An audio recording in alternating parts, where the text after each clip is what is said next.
not the channel. Okay. Hi, everybody. You will have just heard my beloved Anna, who is working with me and helping me get everything together for you for tonight. We decided that we wanted to bring you some different things this time. And what we wanted to do was to use the audiobook that we created for all of you so that you could actually hear what it sounds like. Sadly, it isn't working. And so, what we're going to do is we're going to go ahead and we're going to get started. But we're going to start with Department of Agriculture, Chapter 10. And so, instead of having Twana AI read it to you, now you're going to have Twana read it to you. But trust and believe, I'm not going to sit here and read this whole thing. There's one specific section that I want to bring to you because this is under the USDA. It's under the Department of Agriculture. Okay. It's going to talk about farm reform, and we're going to talk about that as we start doing our 5-minute ones. We're going to go through a section of each one of these so that you can begin to understand what it means to have these things in your life and how it's going to impact you. Tonight, what I wanted to talk to you about was the WIC reform. Okay, so for those of you who are unfamiliar, WIC is women, infant, and children. And one of the beauties of WIC is that it gives families formula, and you can go and you can buy whatever formula you use. And it was funny because I remember when I was pregnant with my son, I had a very short season, sadly, where I had the opportunity to experience WIC. It is extremely time consuming when you're in a grocery store. Extremely time consuming because you have to sit there and you have to write out all these different payments, right? But the beauty of it was this: I was able to put him on a formula that I liked. Now, one can of formula was 26 bucks in the state of California. And so trying to figure out what formula was going to work best for him was probably one of the most difficult things that I had to do because obviously I wasn't a baby and I had never used baby formula before. And so having access to WIC gave me the opportunity to find what I called Carnation Good Start. And that was the formula that he used. It ended up being the least expensive one, and WIC was the way that we were going to do that. And so here's something that Project 2025 talked about. And I wanted to bring this to you because this was truly one of the most difficult, one of the most ridiculous things that I had seen. And it was actually quite maddening. So the USDA implements many means tested federal support programs, including the largest food assistance program, Supplemental Nutrition Assistance Program. That's SNAP, or food stamps, as most people know them. SNAP, also known as food stamps, and the Special Supplemental Nutrition Program for Women, Infants, and Children, which is WIC food program. The Food and Nutrition Services, FNS, oversees the program and other food and nutrition programs, including the Center for Nutrition Policy and Promotion, which handles the USDA's work on the dietary guidelines for Americans. Food nutrition programs include SNAP, WIC, the National School Lunch Program, NSLP, the School Breakfast Program, SBP, the Child and Adult Care Food Program, the Nutrition Program for the Elderly, Nutrition Service Incentives, the Summer Food Program, the Commodity Supplemental Food Program, the Temporary Emergency Food Program, the Farmers Market Nutritional Program, and the Special Milk Program. The next administration should move the USDA Food and Nutrition Program to the Department of Health and Human Services. There are more than 89 current means tested welfare programs, and total means tested spending has been estimated to surpass 1.2 trillion between federal and state resources. Okay? That's just to give you an understanding of what they're doing. Now, here is where I want to talk. Here's what I want to talk about.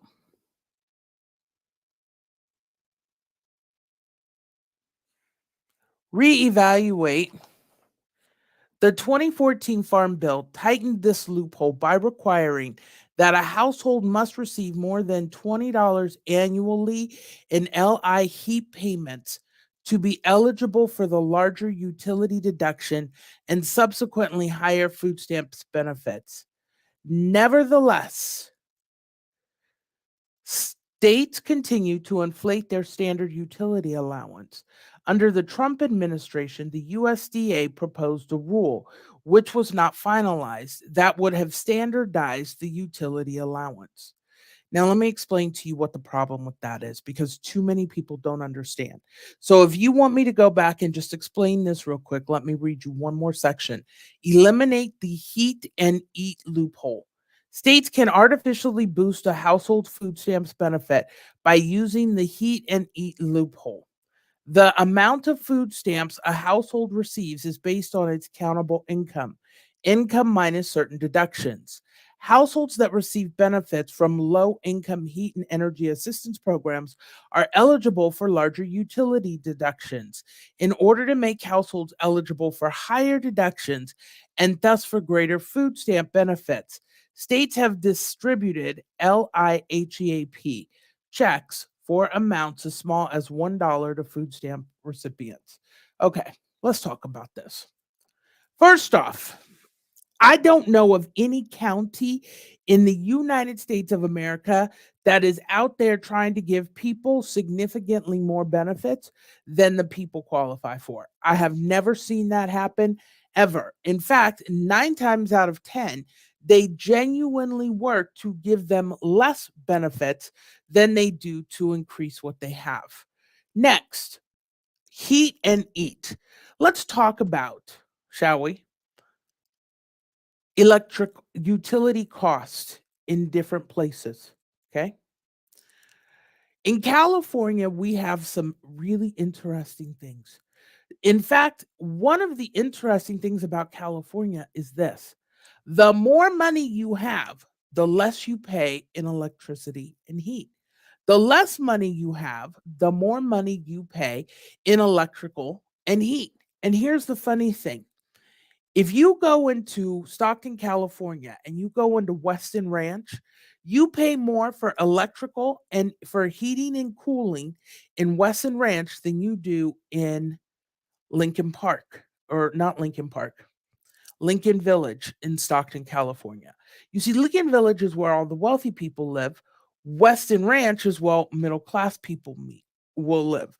You will have a $600 bill in Weston Ranch for a 28-day month. For that same 28-day month in Lincoln Village, you'll have a $300 bill.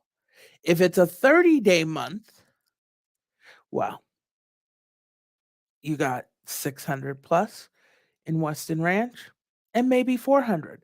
Why are you saving $200? Does it not make more sense to charge the wealthier more? Well, here's the school of thought that goes along with this. If you have more money, you use more electricity because you have pools, you have lights, you have gardens, and all that other stuff. And so, to incentivize you to beautify your stuff, they charge you less money. To incentivize you not to increase your property value, they overcharge you in other areas. So, $200 a month in extra utility cost is an extra $2,400 a year. When you start talking about taking away subsidies and things like that from middle class people, you are also talking about ways to hurt the economy. You see, the less money people have to spend on extras, the less they spend. Yeah, you might be getting money from electrical, from utilities, from household needs, but you're not getting them out to Lowe's. You're not getting them out to Home Depot, and therefore the economy is not being stimulated. So, why is this in here? Why is this something that we are even looking at as options? Why would we cut this? So, let me get to the next point. I'm sorry. Don't get me started. I'm going to step on my, Lord, here we go, you all. Here we're going to attack WIC. Reform WIC. Turning to WIC. This program distributes money through EBT cards to low income women, infants, and children under 6.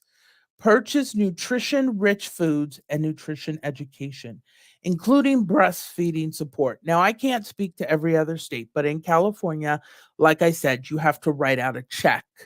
And I don't know if that's still what they do, but that's how the system works. And you can get up to like 6 gallons of milk and all this other stuff. It's not efficient for the people behind you, but it's efficient for record keeping for the state of California. Um, as of August 2022, approximately 6.3 million people participated in WIC each month to purchase food. In 2021, WIC federal outlays were $5 billion. Okay, let's look at something, shall we? Because they always try to make this stuff sound so atrocious and egregious.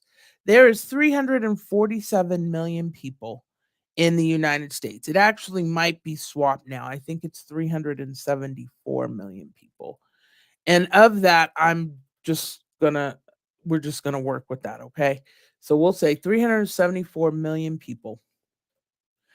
Of that, 6,300,000 people participated. Okay.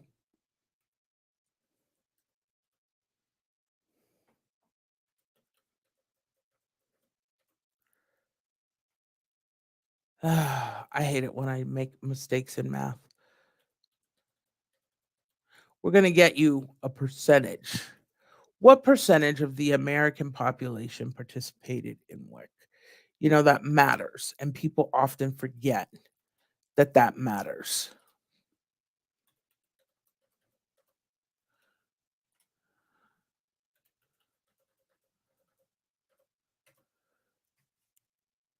That's 2%, 0.02.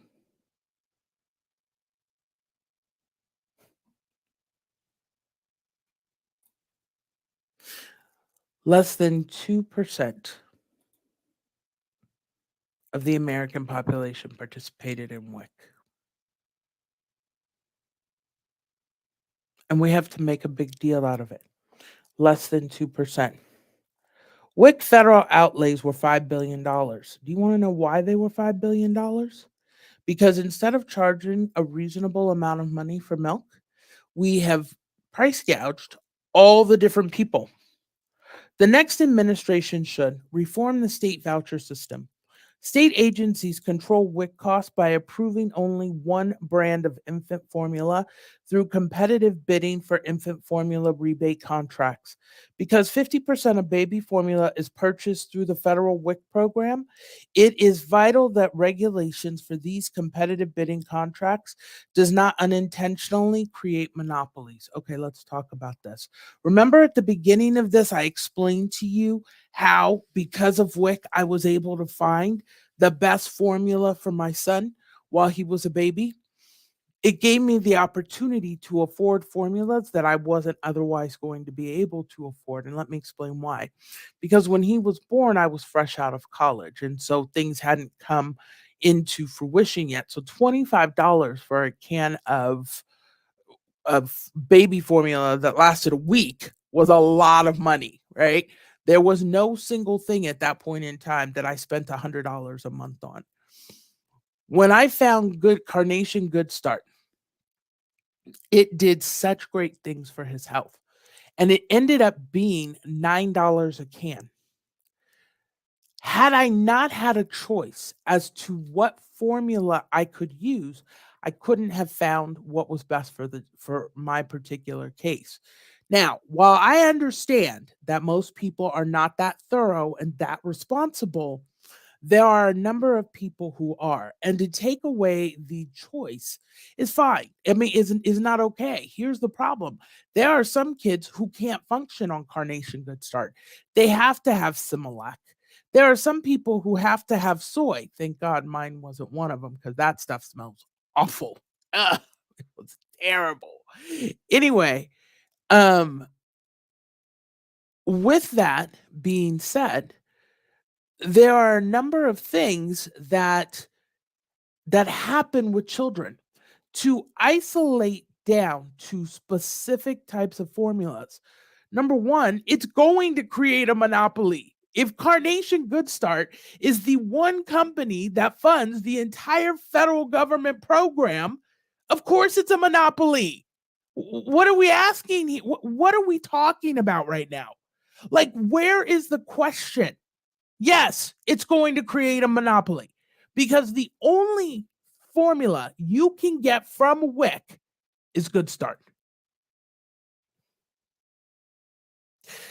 And now, because that's the only one you want to use, they can eventually charge you whatever they want to as long as they keep it under everybody else's price. It's just what you're doing doesn't make sense. It's not logical. We have to make sure it doesn't unintentionally create a monopoly. I'm telling you right now, it creates a monopoly. Reevaluate excessive regulations. As for baby formula regulations, generally labeling regulations and regulations that unnecessarily delay the manufacture and sale of baby formula should be reevaluated. During the Biden administration, there have been devastating baby formula shortages. I want you to see this.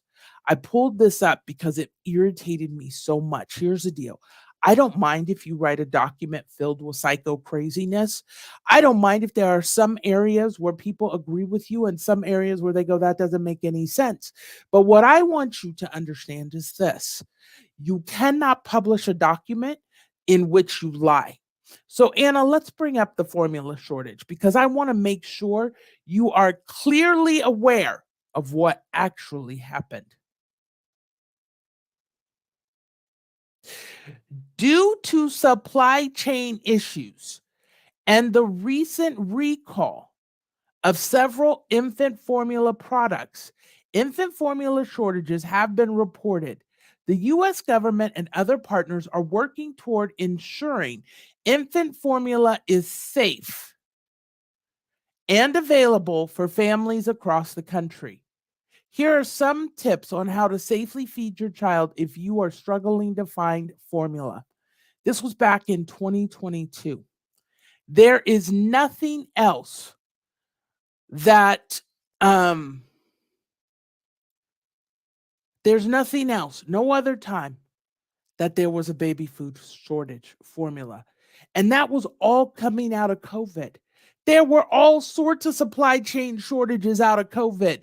I don't ask me how. I need to come have somebody I need to interview somebody who understands automation and plants because I want to understand how it is that these machines um produce can run 24/7 and we have backup. Is there a reason that these machines stopped running? Is there a reason that when toilet paper became a precious commodity, we weren't out there producing more toilet paper? You know what? I'm going to find somebody who can do that. Find someone I can interview about supply chain.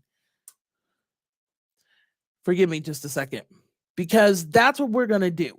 I want to understand why this was a problem because I don't understand with these big old machines why we couldn't do this. But you don't get to blame the president, the current day president. You see, this is the problem when we start to look at the conservatives today. It's all about pointing fingers at somebody else. It's not about, hey, how can we work together? Listen, in this country, in the United States of America, here's what we stand for. We stand for pulling together in times of need and helping each other out. Has that part of our country truly died? Because if it has, then there's no need to have these conversations. Because at the end of the day, what we end up talking about is a country that's going to be divided and chooses to stay divided. You see, one of the reasons that everyone is coming and saying, listen, we have to vote blue down the ballot is because the things that you're seeing in here are unrealistic. Do not tell parents that special they can't have special needs, for they can only have one. Don't do that.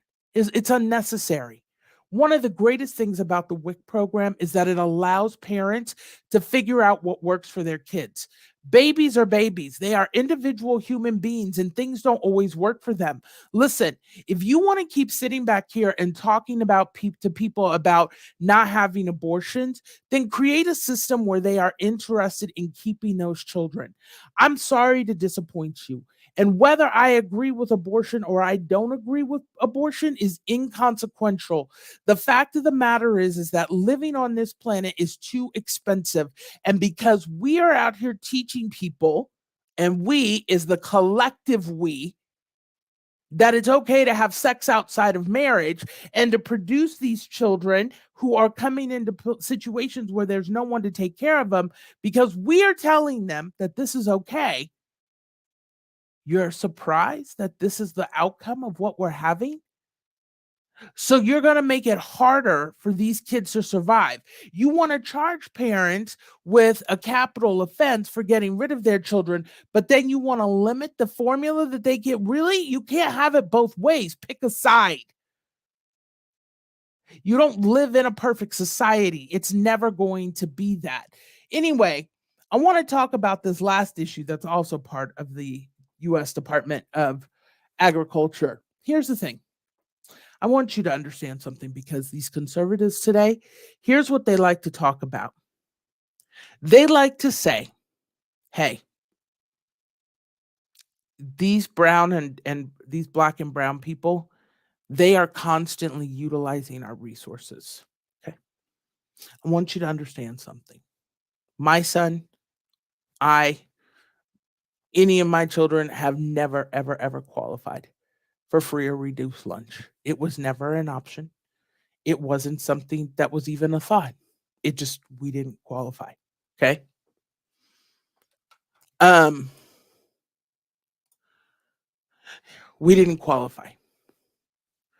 What I want you to understand is this.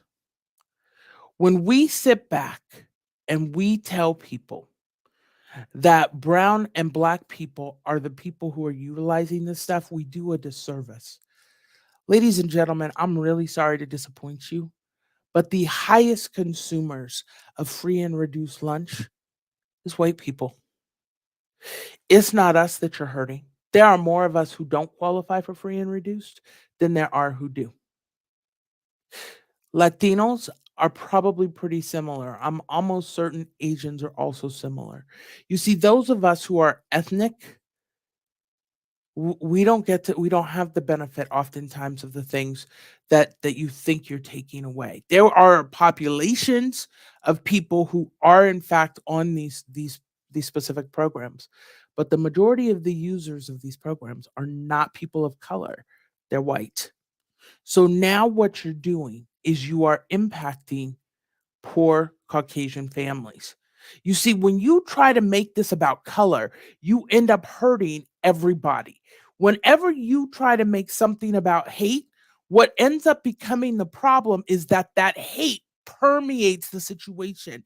And so you create highly detrimental issues for people. We are America. How many of our children go hungry every night? You think those are all black and brown children? They aren't. A lot more of them are white. And so now you want to take away or regulate a program that allows them to eat. I'm sorry to inform you of this, but in case you have forgotten, there are a number of parents out there who are highly self centered. extremely self-centered. And what means more to them is what they want, not what their children need. We're not taking care of adults. We are taking care of children. Every child deserves the right to grow into a full and functioning adult. And if it costs us money to feed them, so be it. Feed them. Don't sit back and deny people food. Even the Bible, okay? Here's the other problem. This is why this is a biblical understanding of American politics. Because God said, eat as much food as you want to. If the creator of the food does not limit the amount of food that you are allowed to eat, how dare we as humans put a limit on the amount of food that people are allowed to eat? So here's the thing.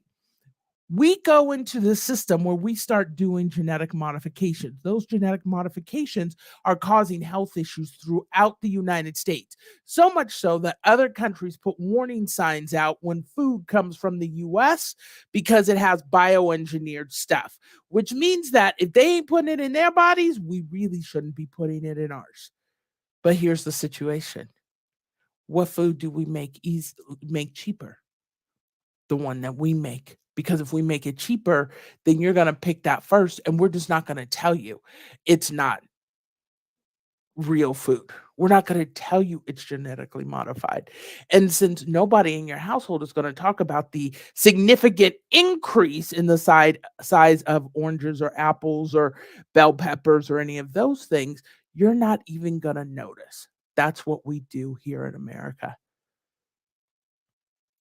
So you're going to talk about how you're a Christian, and then you want to deny people food? No, sorry. That's not what the Bible says. Wrong answer. Beep. Wrong answer. That didn't work. Now you have proven that you are not Christian because everybody is free to eat. There is no reason that anyone in this world should be going hungry. None whatsoever. So, here's what I want you to understand.